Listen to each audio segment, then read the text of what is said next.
ஒரு வருடங்களுக்கு இடையில் இந்த 600 லட்சம் ரூபாவையும் செயின்ட் ஜோன்ஸ் அன்னை கடனாக பெற்று அந்த கடலில் இருந்து நிமிர்ந்து கொள்ளுவாள் என்ற நம்பிக்கையை இந்த வேளையிலே வெளிப்படுத்திக் கொள்கின்றோம். கடவுளுடைய மிகப்பெரிய ஆசீர்வாதத்தினால் நமது முகாமைத்துவத்தினுடைய அதிபருடைய நல்ல தைரியமான நடவடிக்கைகள் மூலமும் இந்த மிக பிரபல்யமான இந்த தொழில்நுட்ப கூடம் வளர்ச்சி அடைந்திருக்கின்றது. எல்லோரது எதிர்பார்ப்பையும் போல நாளை பல்கலைக்கழக மட்டத்திலே தரம் சிறந்த சான்றிதழ்களை வெளிவிடக்கூடிய ஒரு நிறுவனமாக வளர்ச்சி அடைய எல்லாம் வல்ல இறையருளை இந்த வேளையிலே வேண்டிக் கொண்டு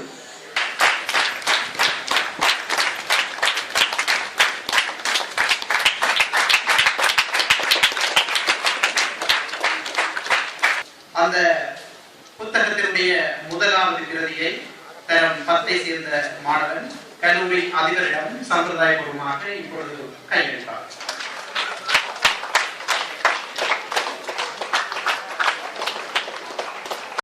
Good afternoon to you all. I am indeed honored to be part of this historic moment, to be part of the opening ceremony of the first 4-story technological faculty built at school level in the whole of Sri Lanka. Matthew Stephenak said, "Unity is strength, and when there is teamwork and collaboration, wonderful things can be achieved."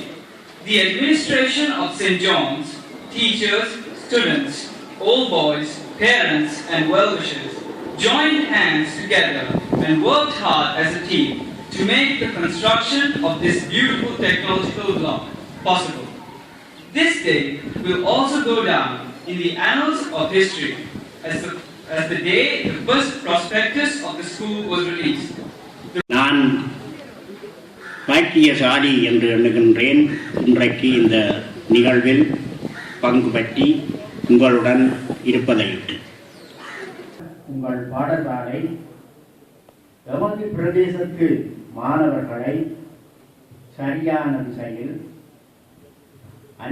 படிப்பிப்பதற்காக சரியான திசையில் அவர்களை படிப்பிப்பதற்காக கல்வி ஊட்டுவதற்காக இந்த துறையை இங்கே இவ்வளவு பெரிய அளவில் ஆரம்பித்ததையிட்டு மனம் மகிழ்வதுடன் பாடசாலை அதிபர் அவர்களையும் பழைய மாணவர்களையும் பாராட்டுகின்றேன். இலங்கையின் முன்னேற்றத்திற்கு ஒரு பொறியியலாளருக்கு 4 தொழில்நுட்பவியலாளர் தேவை, அத்துடன் 4 தொழில்நுட்ப திறன் உள்ள வேலையாட்கள் தேவை. இப்படியா 4 இல்லை 8 1 4 8 என்ற இந்த வீதத்தில் இருக்குமாக இருந்தால்தான் அந்த நாடு செழிப்பாக வளர முடியும். ஆனபடியால் இனிமேல்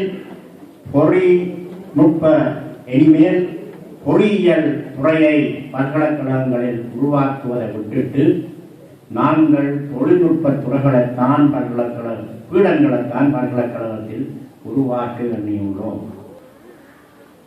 உயிரியல் துறைக்கு, அதாவது மெடிசினுக்கு தகுதி அடிப்படையில் தெரிவு செய்யப்பட்டவர்கள் 13 பேர்.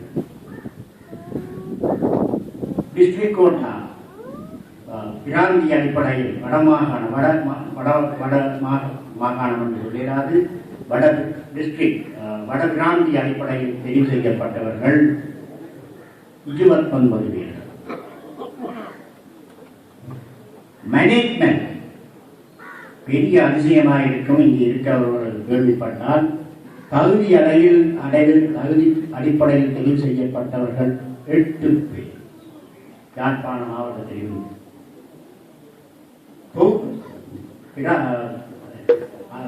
டிஸ்ட்ரிக்ட் கோட்டாவில் தெரிவு செய்யப்பட்டவர்கள் 86 பேர்.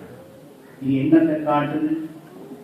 நாங்கள் எவ்வளவுக்கு எங்கள் கல்விக்கு சரியான இடம் எங்கள் மாணவர்கள், எங்கள் ஆசிரியர்கள், எங்கள் டியூட்டர்கள் கொடுக்கின்றன என்பதை காட்டுகிறோம்.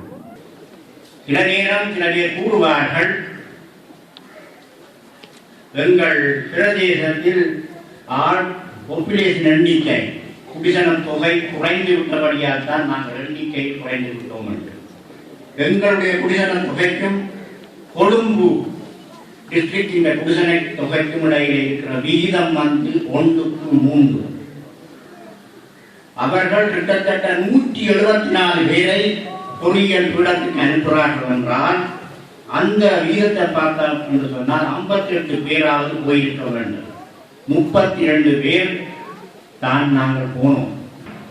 இந்த தொழில்நுட்ப பீடம் ஏன் உருவாக்கப்பட்டது என்றால் ஆர்ட்ஸுக்கு கலைத்துறைக்கு அதிகமானவர்கள் போகின்றார்கள், அவர்களை நாங்கள் இதுக்குள் இழுக்க வேண்டும். இன்றைய போன வருடத்தின் நிலவரத்தின்படி கிட்டத்தட்ட 49% பல்கலைக்கழக இடங்கள் விஞ்ஞானம் படித்த மாணவர்களுக்கு இருக்கின்றன. விஞ்ஞானம் என்றால் பொறியியல் பக்கம், மெடிசின் வைத்தியத்துறை பக்கம் 49% மாணவர்கள் இடங்கள் விஞ்ஞான மாணவர்கள். யாழ்ப்பாணத்தில் நான் 2010 பார்த்த கணக்கு இந்த இன்னும் குறைவாயிருக்கலாம். 14% மாணவர்கள் தான் ஏஎல்லில்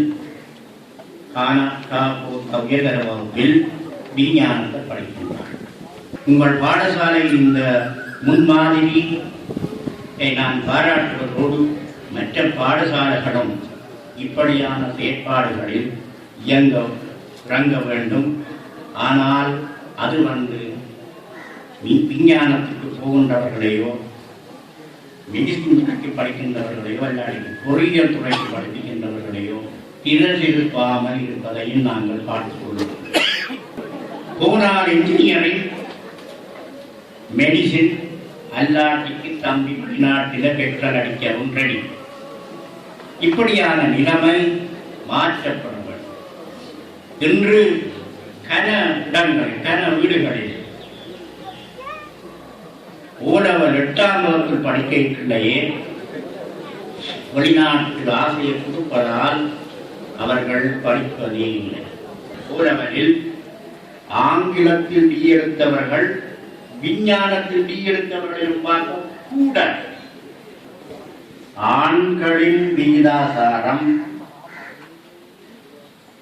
ஹாஸ்பிட்டல் இல்லை, மெடிசின்ல கூட இல்லை, பிசிக்கல் சயின்ஸில் என்ஜினியரிங்ல கூட ஆண்களின் விகிதம் குறைந்து கொண்டு வருகின்றன. இந்த சந்தர்ப்பத்தை தந்த பாடசாலைக்கும் பாடசாலை அதிபர் அவர்களுக்கும் நன்றி கூறி விடைபெறுகின்றேன். எமது இந்த கட்டிட நிதிக்கு ரூபாய் 2500க்கு மேல் சேகரித்து ஒப்படைத்த மாணவர்களுக்குரிய பரிசில் வழங்கல் நிகழ்வு நடைபெறிருக்கின்றது. அந்த பரிசுகளை கல்லூரியின் பிதா அவர்கள் இப்பொழுது வழங்கி இருக்கின்றார். Rupees 9,000 goes to Master S. Janan and Master D.D. Fustus.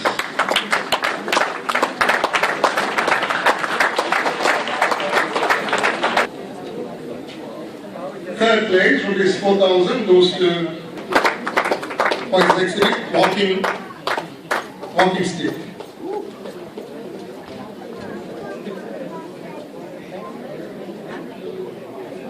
Government A of 11A for his exhibit security alarm.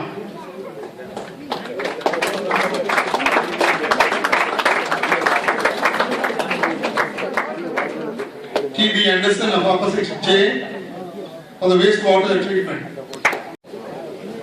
S. Prashant Priyan of Upper 6J.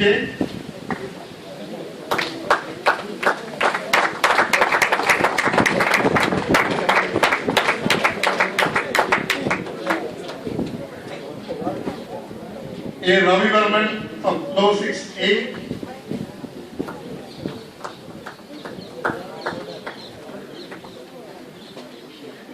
V. Twalagan.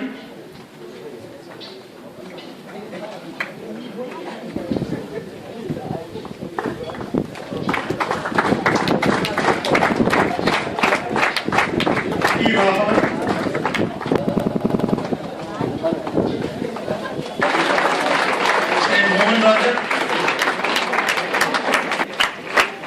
Mr. Radhivan.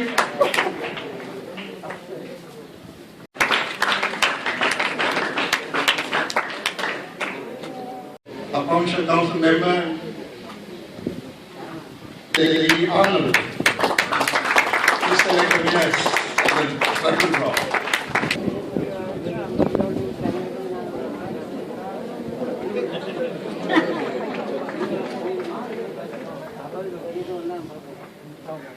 Mr. T. Dhanusha, Ms. T. Dhanusha, 66.7 Muslim College Road, Jaffna. It must be mentioned that staff and students from schools as far as Kulinochi, Manda and Mullaitivu too came. I am also very grateful to the sponsors, departments and companies from government and non-governmental organizations who put up their stalls in our techno fair. An event like this cannot happen overnight. The wheels start rolling weeks ago. It requires planning and a bird's eye for decades. We have been fortunate enough to be backed by a working committee of very motivated and dedicated all boys, teachers and well-wishers. I thank them all with a deep sense of gratitude. Finally, I thank the Almighty God for His blessings throughout this function.